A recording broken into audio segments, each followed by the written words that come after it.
Admiral Kelly, Captain Card, officers and sailors of the USS Abraham Lincoln, my fellow Americans, major combat operations in Iraq have ended.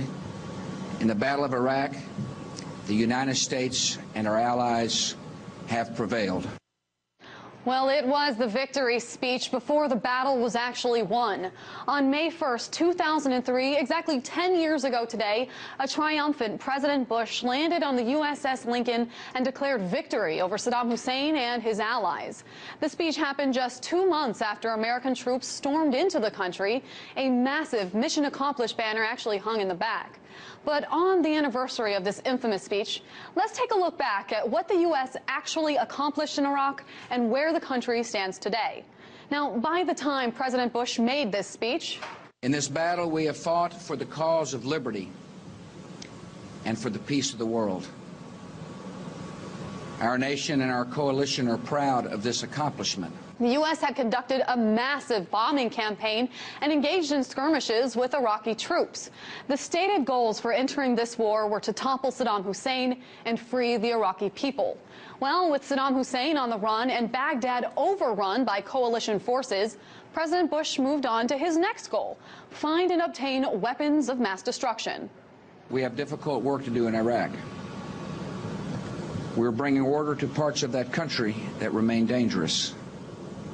We're pursuing and finding leaders of the old regime who will be held to account for their crimes. We've begun the search for hidden chemical and biological weapons and already know of hundreds of sites that will be investigated. The only problem is that there weren't any. 8 months after President Bush made that speech, U.S. weapons inspectors actually reported that WMDs didn't exist. So in a sense, mission accomplished. Well, but even since those infamous speech and later admissions of the lack of WMDs, the U.S. stayed in Iraq, sacrificing money and resources and also human lives on a mission that was already declared a victory.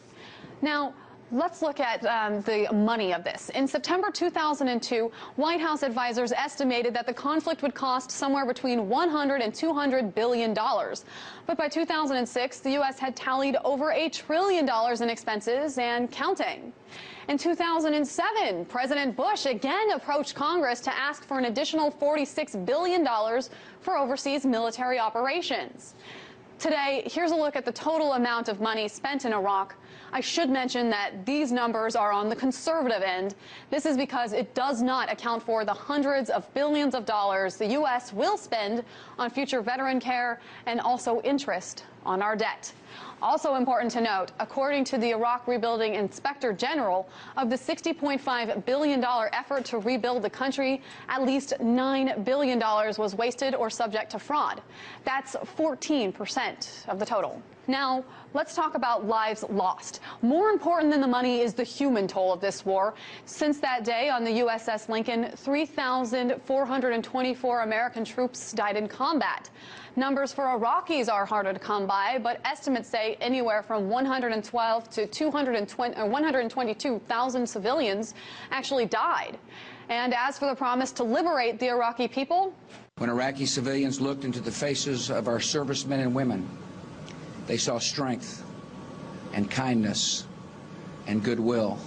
Less than a year later, images like these actually came out and shocked the world. The abuses of detainees at Abu Ghraib put an ugly face on the war. Even before these pictures came out, Amnesty International accused the U.S. of using cruel, inhumane, and degrading conditions on captured enemy combatants. As for the civilian population, an estimated 1.6 to 2 million people fled the country, and many more were displaced internally. That is a trend that continues even today. Just over 20% of the 58,000 refugees admitted to the U.S. in 2012 were from Iraq. And what about the idea of creating a country that is actually of, by, and for the Iraqi people? Well, this week, 10 news stations had their licenses revoked from the country. It is the worst silencing of the press since the days of Saddam Hussein. And when it comes to freedom to walk the streets safely, 15 people were killed today in multiple blasts, an occurrence that still happens on a near daily basis in that country. So today, 10 years to the day after this infamous speech was made, it's important to put this, as well as the entire war, into context as the U.S. shifts its focus away from the country. So is it mission accomplished? Well, you be the judge. In Washington, Megan Lopez, RT.